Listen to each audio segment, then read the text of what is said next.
د ساڵên vê dawiyê de têkiliyên Kurdistana Iraqê bi Îran û Tirkiye re gelekî pêşdeçûne û tênaskirin ku hewlêr yan jî pedekê bêtir li gel siyaseta Tirkiye ye û yenekê jî bi Îranê re ye. Ev jî di demekê de ye ku pedekê û yenekê bi hevdûra partiyên desaladdarên di Herêma Kurdistanê de û di heman demê de Tirkiye û Îran welatên herî rikabirin di rojhalata navîn de. Tevî ku qunsulxaneyên Îranê û Tirkiye li Hewlêrê bi awakî fermî hene, lê bi dîtina gelek çavdêran ew e ku karê herêmê bi Tirkiye re baştir e. Lê di heman demê de destê Îranê di siyaseta Kurdistana Iraqê de dirêjtir e, wekû çawa destê wê jî di Bexdayê û di Sûriye û hin welatên din de tê dirêjkirin. قيادة كردستاني وقيادة دبلوماسي محاولة كي جبهاك بكسكر فانكي بحمو كسير بدي وبستني بحم استفادة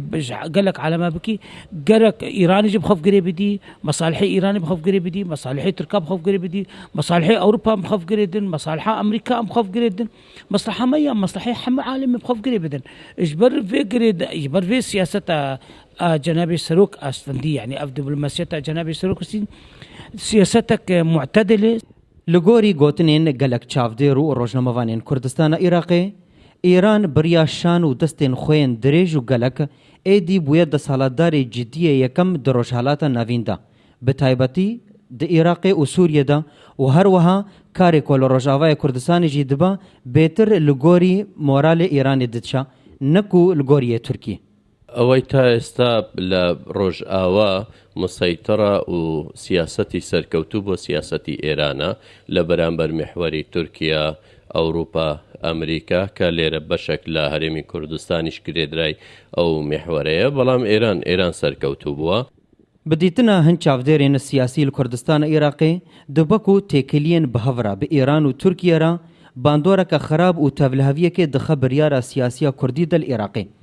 Lê hinên din jî dibînin ku ev yek hevsengiyeka siyasî li ser xaka Kurdistana Iraqê çê dike,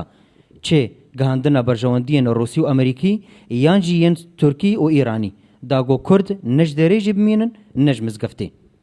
Lê problem ew e ku Yekîtiya Niştimaniya Kurdistanî ya ku tên askirin bi têkiliyê xwe yên herî baş bi Îranê re niha aloziyek di serokatiya wê de çêbûye.